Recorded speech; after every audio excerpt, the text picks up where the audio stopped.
Hello and welcome to another episode of The Mighty Meeple. I'm your host, Eric Schwartz.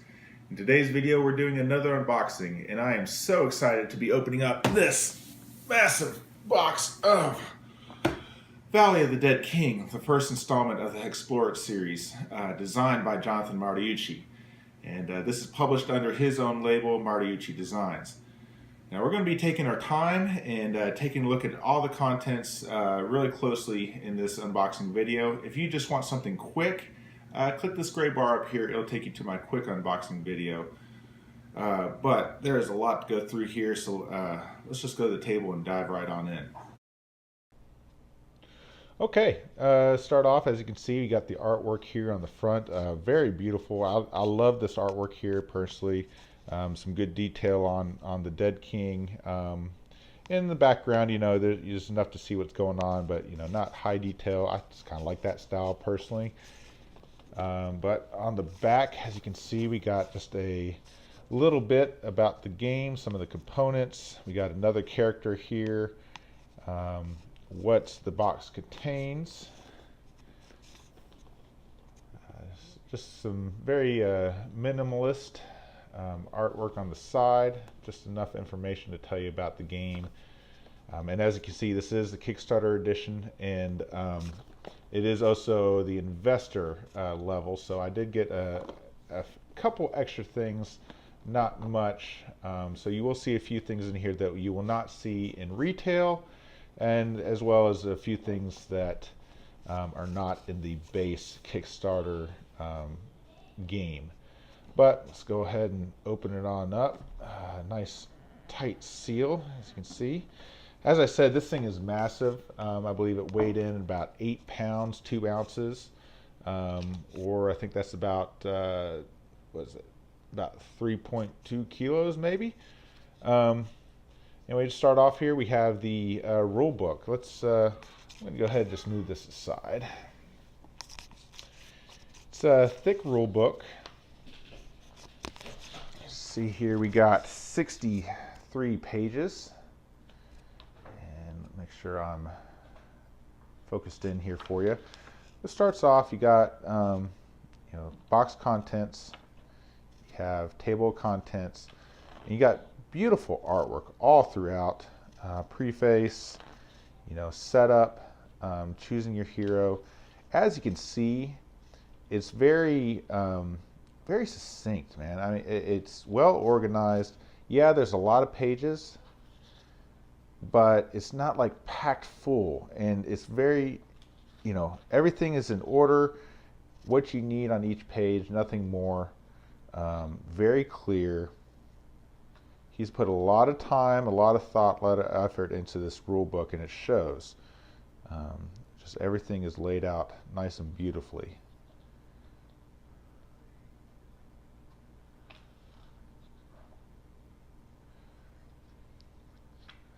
So,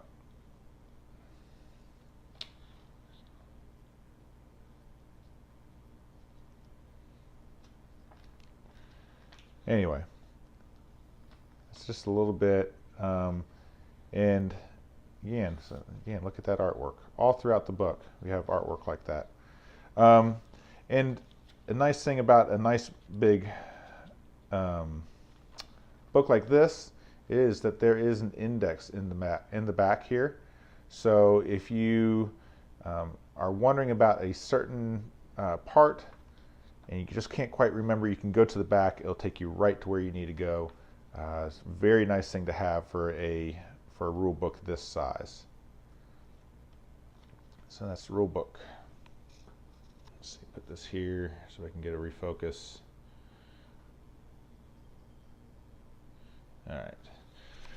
All right, next up we have Accolon's Guide to the Valley. So it looks like a nice leather-bound book. And this here looks like it shows you the general setup, the basic setup, but it also shows you a lot of various setups that can be done with the game board. So there's a lot of variability. I believe these are their favorite setups, but you're not even limited to this here. The creator encourages you to to make up your own little setup if you want. So he wants you to be able to play it, make your own adventures, based upon this game board. And so just a lot of cool little configurations of the valley that you can create. Next up we have this, some more beautiful artwork, and I believe this is on one side a promo for the next in the series. So this is the Forest of Adramon, which will be the second game in this series. This will be a game that you can play alone, as well as can be combined with the Valley of the Dead to make a really long campaign or a continuous campaign. I'm not exactly sure how that's going to work, but so a little bit of advertisement for the next game, which is currently in development. Maybe even play testing stages. But on the other side here we have a list, a thank you to all the people who helped make this game a reality. So this was Kickstarted, so this is a list of everybody that supported it on Kickstarter, as well as some special thanks. And a little just thank you message as well from Jonathan. All right, now we get into the meat of this game here. So we got all the cardboard punch outs here. We have 1, 2, 3, 4, 5, 6. So what we have here is looks like the well, here I'm going to pull this out and take a look.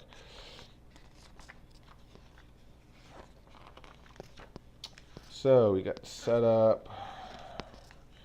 All right, and so this is the circumstance bar here, and this is the quest bar. So this is oh no, this is circumstance bar. This is both sides of the circumstance bar, and this is what will flank the valley that you're playing. If you look here on the back, again, some more artwork, just a little bit of design, just little hex markers, some of the valley here. This one here, this one is this is the quest bar, and this is the Wanderer compass. So just so you know which way you're moving based upon your roll. Some more valley tiles, some more chits here. Some more valley tiles. This one has some cities on it. Looks like some encounters. Some small little pieces to fill in empty spaces as you explore out. Some more valley tiles. Looks like we have some maybe some ruins and some altars to explore. And even more valley tiles. And again, all of these have artwork on the back.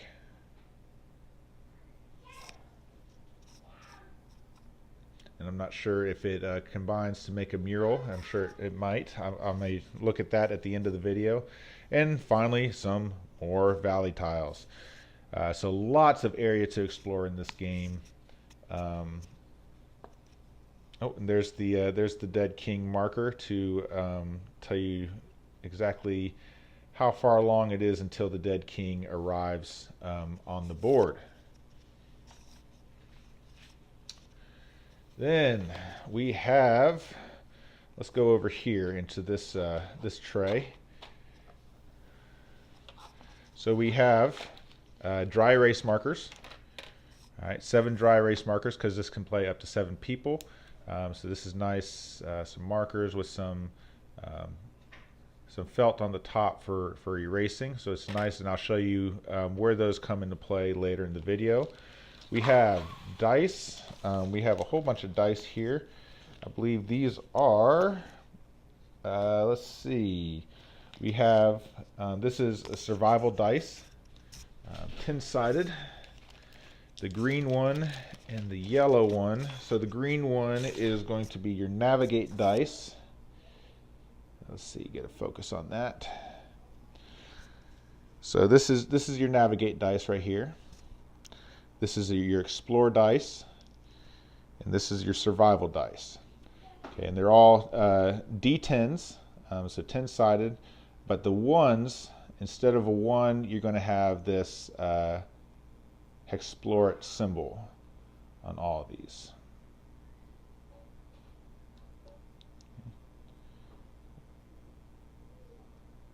All right, so those. And let's see, we have,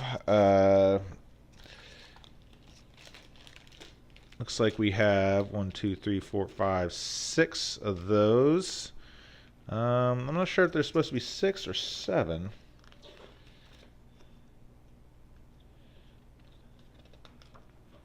Let's see the contents here.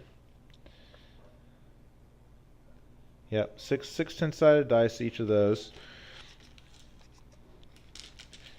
And well, there's a purple die in here. In the base game, if you just got it retail, or even just the base Kickstarter, you're also going to get one of these purple dice. All right, and that's, I believe you'll use that as part of battling and stuff like that. And again, it's a D6, but on the one side you have the HEXplore It symbol. Okay, let's see if I can. Okay, there we go, focused. So HEXplore It symbol on the 1, or no, wait a minute, on the 6. So you got 1, 2, 3, 4, 5, and instead of 6, you have HEXplore It. All right. And so you'll get this pack in the base game. You'll have 6 of each of the D10s and 1 of the D6 purple dice. If you get the investor, you'll get also the second pack, which has 6 more of these D6s. That way, everybody can have their own die, and you're not passing it around. All right. Next up, we have some bags to be able to store other things that you have in here as it comes along. This here is, because I was an investor level, this is a special item. This is a young gold dragon. So this is one of the races that you can play. This is an exclusive, as you can see here. This is rare. This is an exclusive race that was made for those who were investors. And you can see here, I don't know if you can see along the edge, it's kind of got this special glossy look for the rare card. It's kind of cool here. So it's got a really high attack. So this is like, maybe if you just want to have some fun and just really be able to blast through it, or even play at a high level, you can use the young gold dragon. It's going to have some really good stats. And on the back here, you got the races. All right. So speaking of races, let's go ahead and go through the whole races deck. All right. Here we have the humans. Make sure I'm focused. All right. So we have the humans. You could also be a troll, half elf, centaur,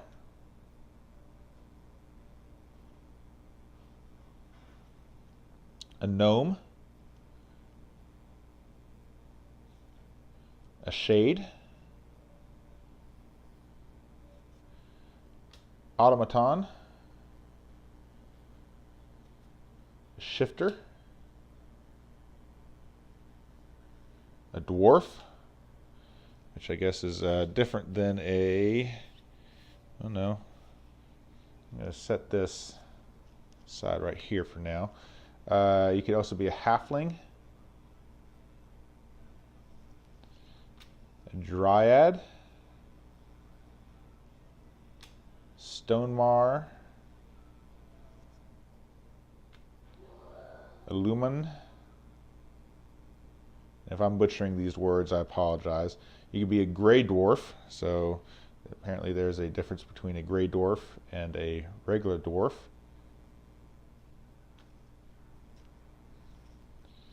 Dragonkin. So instead of actually being a dragon, you're just related to a dragon. Demonborn. An elf. An orc. A pixie. An ogre. And we're still going, people. A goblin. A lizard man. A half giant. An angelborn. Because if you have demonborn, you got to have angelborn. And let's see. Okay, it looks like that is the last of the basic races that you could be. I mean, there's a lot in there. I'll count them up here in a bit and let you know. But now we're going to go to the exclusive. So these are, if you got the Kickstarter, you'll get these in the box as well. So this does not come with the base retail version. Okay, so you can get a fallen one, Ursamar, Gremlin, a Minotaur,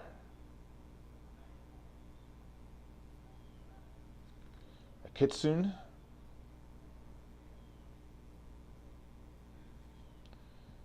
Leprechaun, and that is it. So that's the last one. And now all of these, if you have on the back, all these have the same artwork on the back. That way, if you just want to pick at random, you don't have all the different artwork on the back. Say, oh, so you know which one it is, but it's truly random by looking on the back. But give me a second here. Let me count up how many we have of the different races. So we got 1, 2.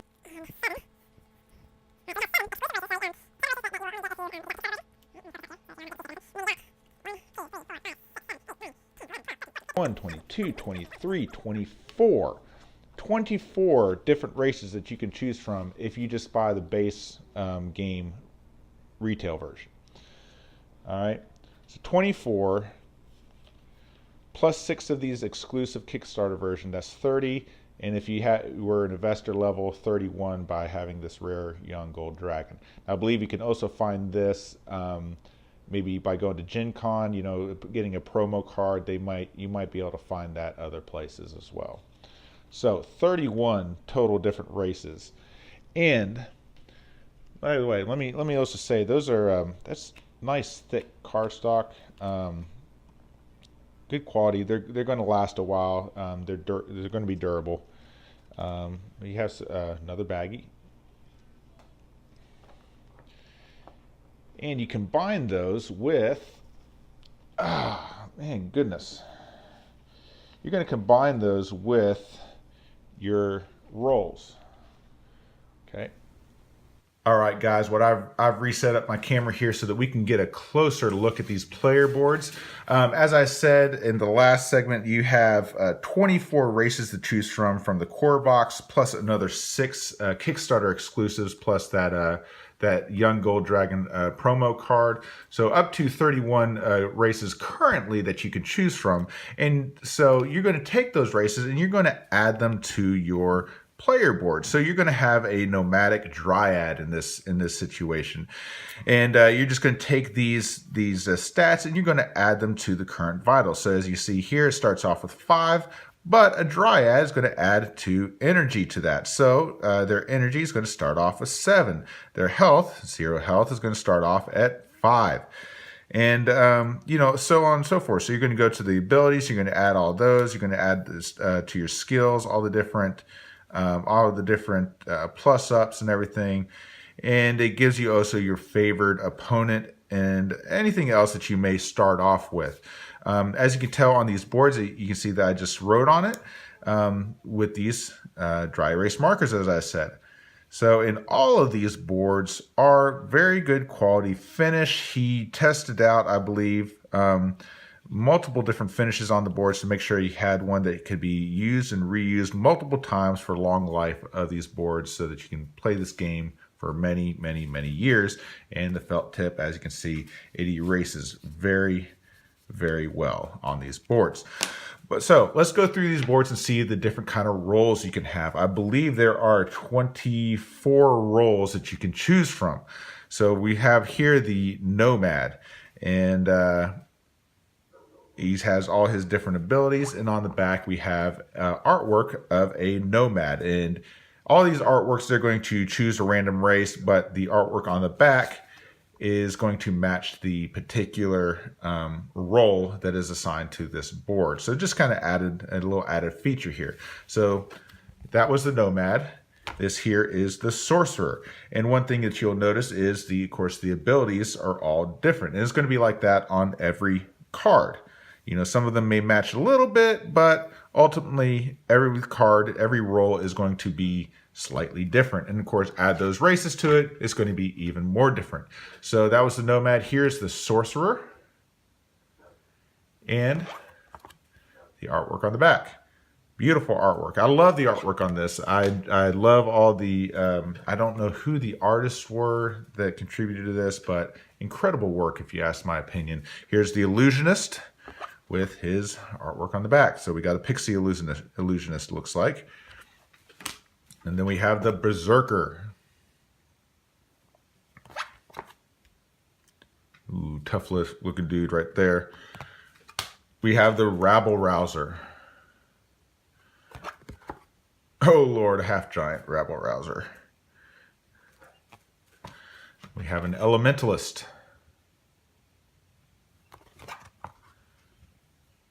Pretty cool looking. We have the Wilder.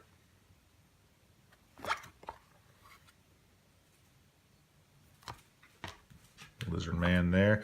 We have the Apothecary.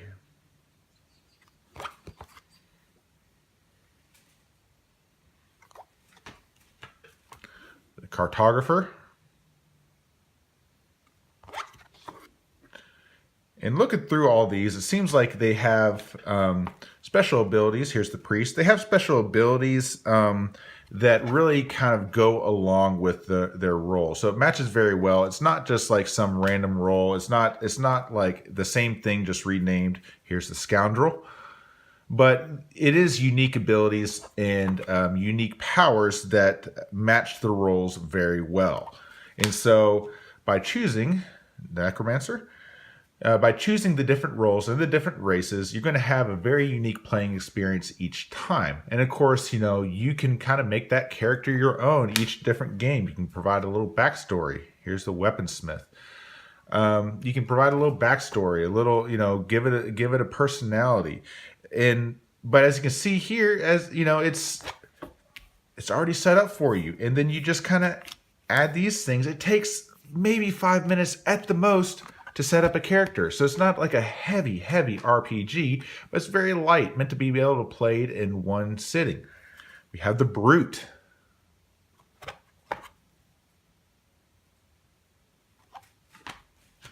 And the Shaman. The Shaman Shaman. The Guardian.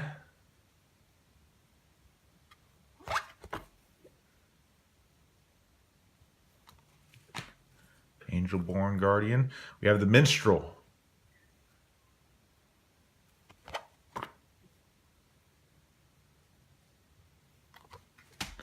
A Hunter.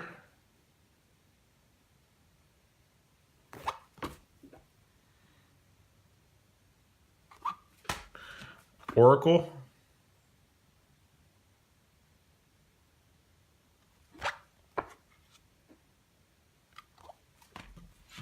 A Divine One.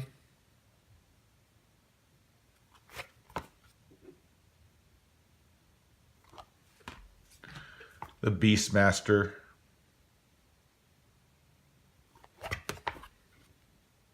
Very cool. The Summoner.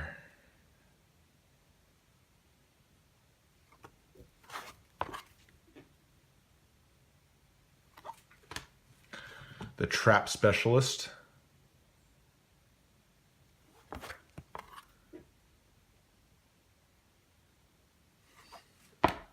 And the Tinkersmith.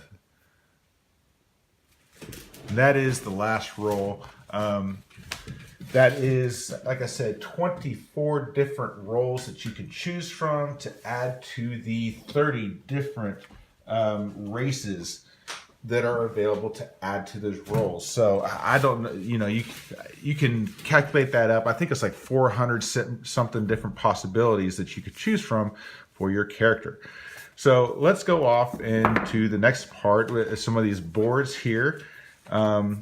We have, first off, these are the cities. So these are like references as you're going to go. If you go into a city, this is the things that you could do in the city, what you can purchase there, what's going to happen if you have a fallen city, and how you can free that. On the other side, you have a market board. All right, and these are things that you can buy at the market, which I believe are inside the cities. And you have two market boards. So if you have people on both sides of the table, they could both be looking at the market board at the same time and deciding what they're going to get. But on the other side of this market board is Bezelquark's Black Market, which are like better items. And as you can tell, they've also cost a lot more. So the special thing has to happen in order to open the black market, and of course you have to have gold stashed up, be able to purchase things at the black market. So it's kind of a, you know, really nice thing to have if the fates allow it. You have the turn card. So this is going to be your quick reference card, so you're not going back to the rule book all the time to figure out what the heck am I supposed to be doing in this game. But it has all your turns laid out very clearly. Start off with the movement. Well, what can you do with the movement? And these are the different things. You can camp, you can be cautious, normal, or reckless. You can do your skills, your skill check after you move, and what each of the skill checks do. Then you're going to talk about the circumstance, how you draw a circumstance card and what happens with that circumstance. Then an event, okay, and what happens during that event, how you play that out, and then the Dead King movement and what the Dead King is going to do. And so you're going to keep this out on the table just to be able to quick glance at it, and so you're not flipping through the rule book all the time. Very nice, again, made out of this nice hard stock, so it's good quality. It's going to last a while.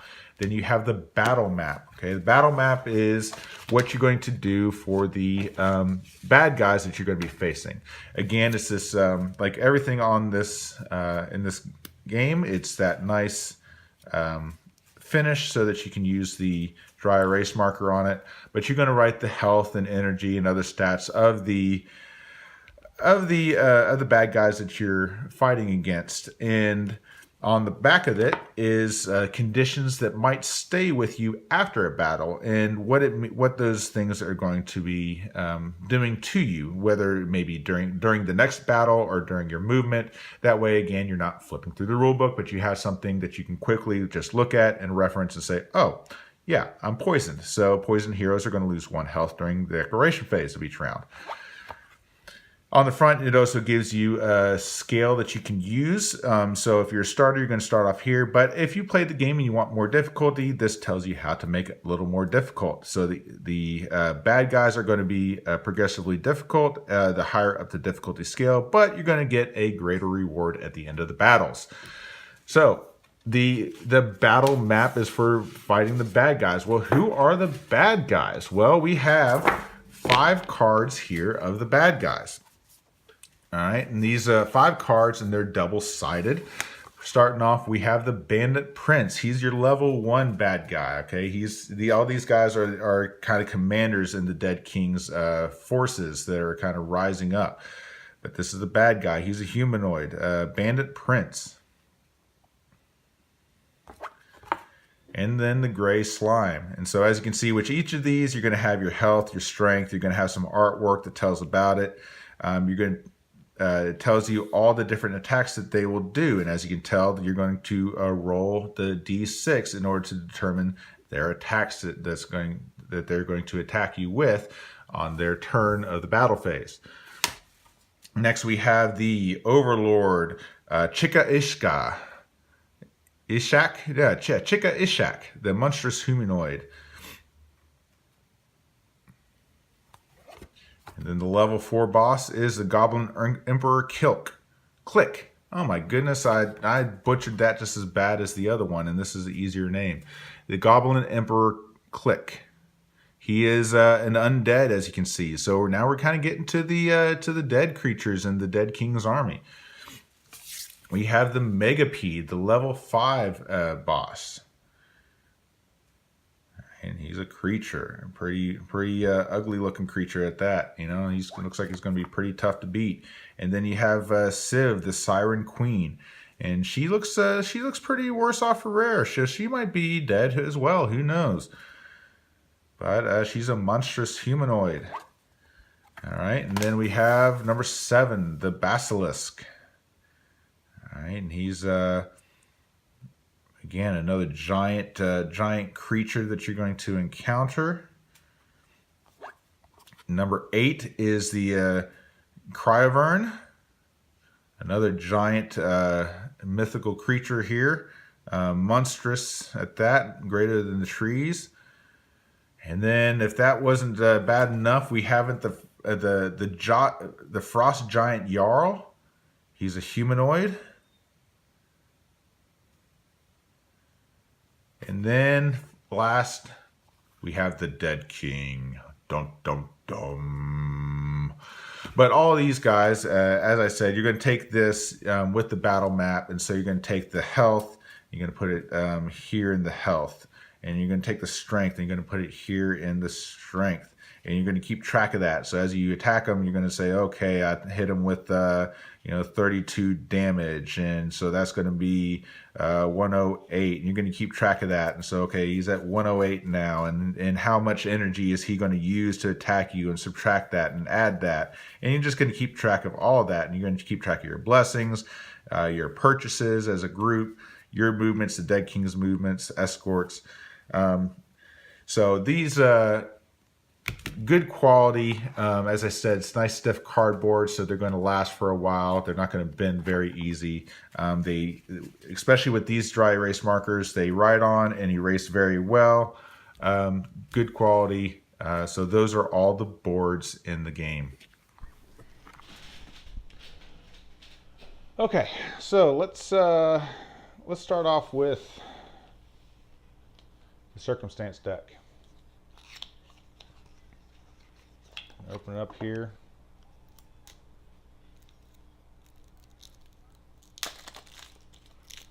So as you can see here, we also have the same exclamation point on the back side. And you're going to have just different events that could happen: spoilage, mold, fisherman luck, treasure chamber, bandits, thieves, friendly merchant. You're just going to have different events. You have a discoveries that you come across: frozen portal, ancient fortress, cave system. You have nature events that could happen, some sort of affliction. You got a disease or poisoned or injured. You have different types of creatures and bad guys that you come across at different levels. So you have multiple 1-level groups, some 2s, some brigands, raiders. It looks like every single one of these is different. There's not there is not a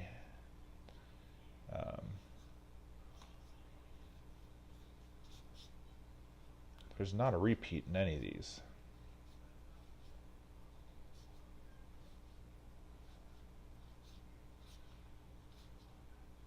Get the Bone Legion. So those are all the different creatures that you can encounter in battle as you explore the valley. You got treasures that you can come across.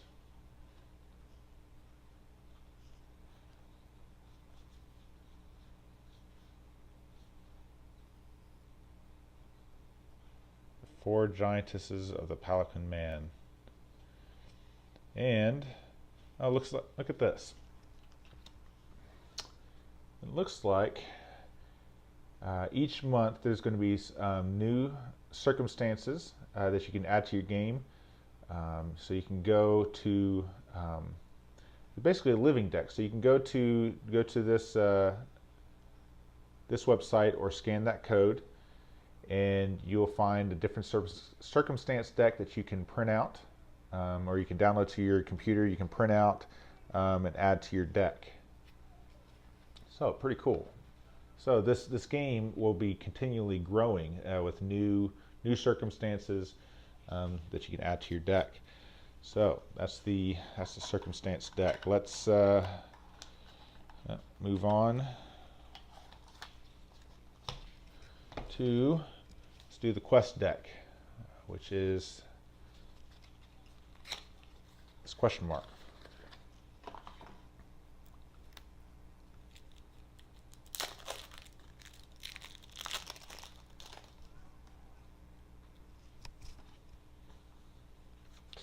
All right, so as you can see here on the back, we've got the question mark symbol, all the same.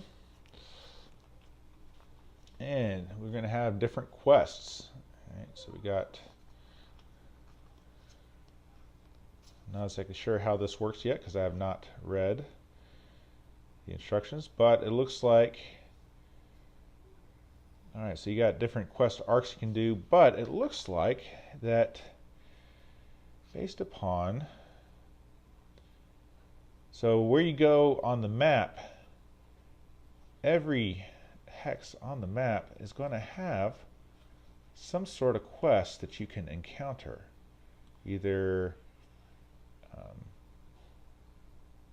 some sort of person that you're going to encounter, something that you can explore. Wow. All right, so yeah, every single map, every single hex on the map, okay, not just every map tile, but every single hex on every single map tile is going to have a card associated with it. So when you move to a particular hex, as you navigate, you're going to flip through this and you're going to find the appropriate card and see what you're going to do based upon that card. All right. Every single one looks like is different. I mean, there's been a lot that's been added to this game. I mean, my goodness. Oh, and Bezelcork is a character that you will encounter, and looks like these two are living cards as well. So you're going to have so you're going to come to get Bezelcork's favor. To find out what happens if you draw this card, you'll go to this website, or scan that QR code, and you'll find out what that favor is. The same way with this shrine, if you go to this particular shrine, you're going to have go to that website, scan that code, and you'll find out exactly what happens within that shrine. So very cool. Nice thick deck. Like I said, there's going to be a card for every single hex on this board. But I mean, look at that. Look at the thickness of that deck. All right, so next up we have the power up deck, plus symbol.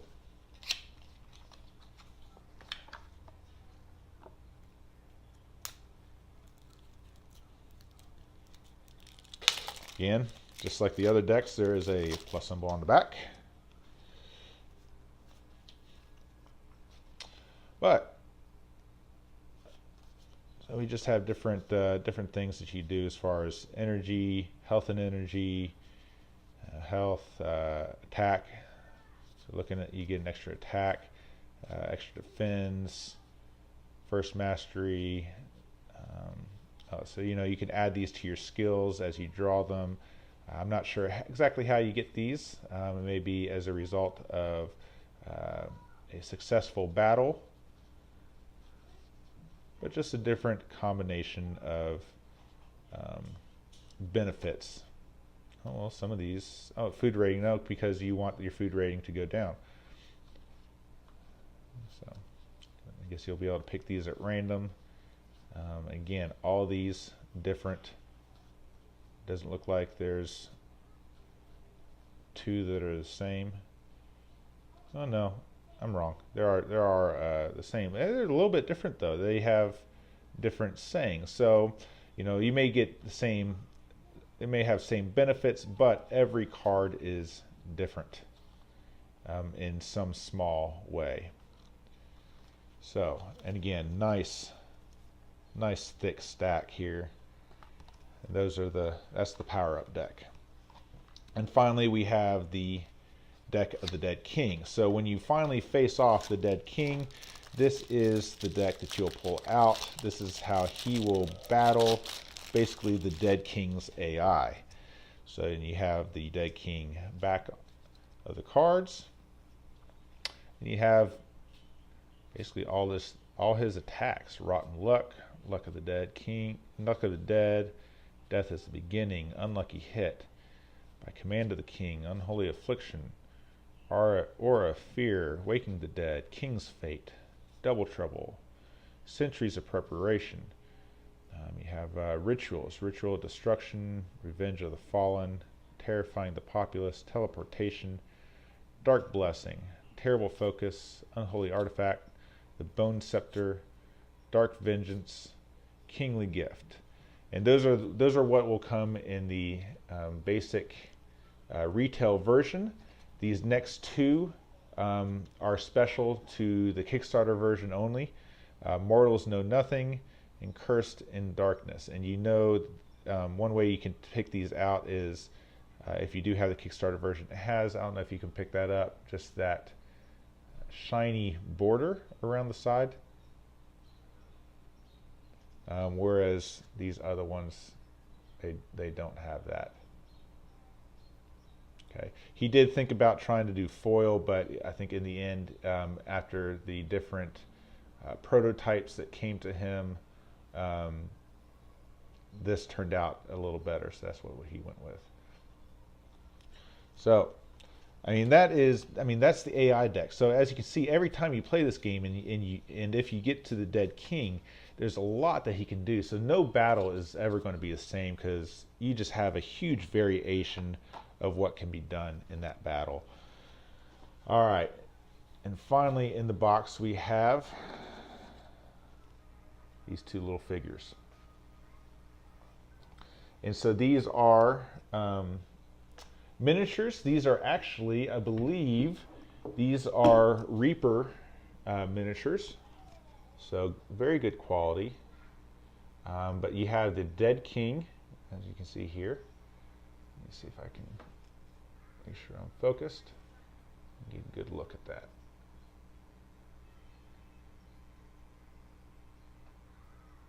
Dead King miniature there.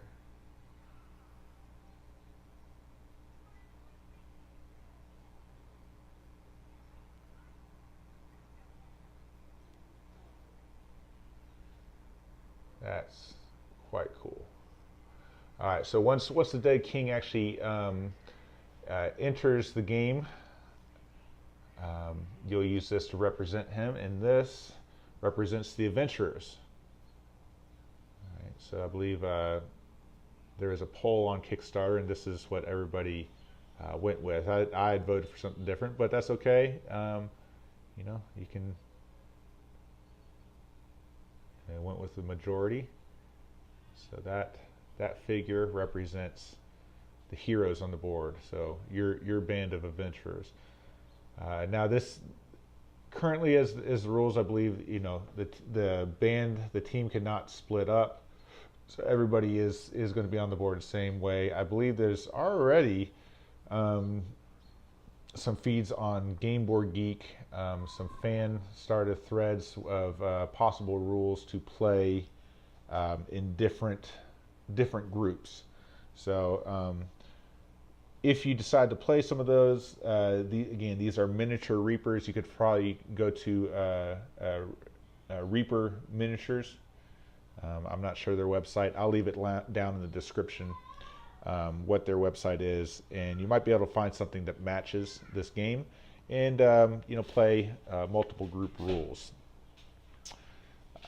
But then we also have this this insert. I'm going to cut off the camera, punch out the boards, and I'm going to show you how this all goes back into the insert as well, because this seems very well designed. So I want to let you take a look at that.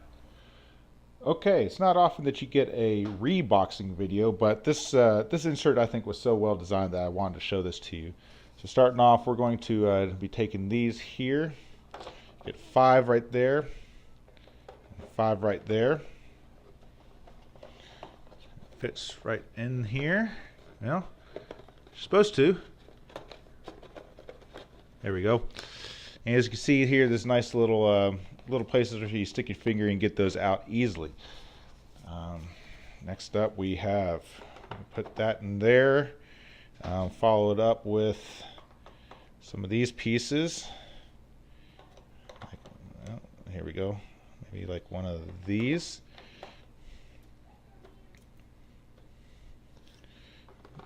Put that there. Let's see, we can maybe fit that right in there. And let's move that over. Fit that in here. All right. And where's that? Let's fit that right there. Fit that down there. Fit that right there. Fit that there. Oh, we even have some space here. I didn't have that space the first time I did it, so I put some of these in the baggie. But as you can see, I think there's the suggested way to repack this, and I'll just have to look that up. I don't have that yet. But now we have the quest boards and such here. Go right there. All right, and then that leaves a space for the cards to go right on top. All right. And oh, we can fill in some of these spaces here with these little chits and stuff. We'll just go ahead and put that there for now. But then we got your races. They can all go right there, and again, a nice little spot to grab onto it. And looks like some space because eventually there might be some more races to add to this. I'm gonna no, I'm not gonna put the dice there. But now we have all the roll boards as well as the enemies and market board and such. I'll go right on top there. All right, and then we have the second tray. And so these are those extra game board pieces yet that I didn't know how to fit in there. We have all these little chits. We have the dry erase markers. Here are the miniatures. Here are the dice. And we have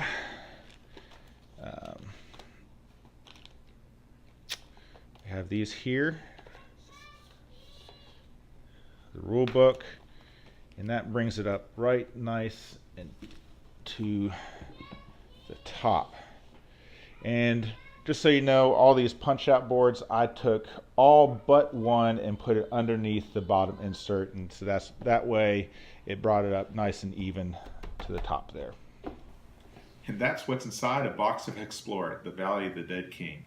If you have any questions about this game, leave them down in the comment section below, and I'll do my best to answer them as quickly as possible. If you'd like to get this game for yourself, check down in the description, and I'll leave a link where you can purchase it. If you enjoyed this video, give it a good old thumbs up, and if you like what I'm doing on this channel, please consider subscribing. It'll let you know anytime I upload a new unboxing, review, playthrough, just anything about board games, really. And if you don't, that's okay, but thank you anyway for joining me today. And until next time, game on, my friend. Hello, and welcome to another episode of The Mighty Meeple. I'm your host.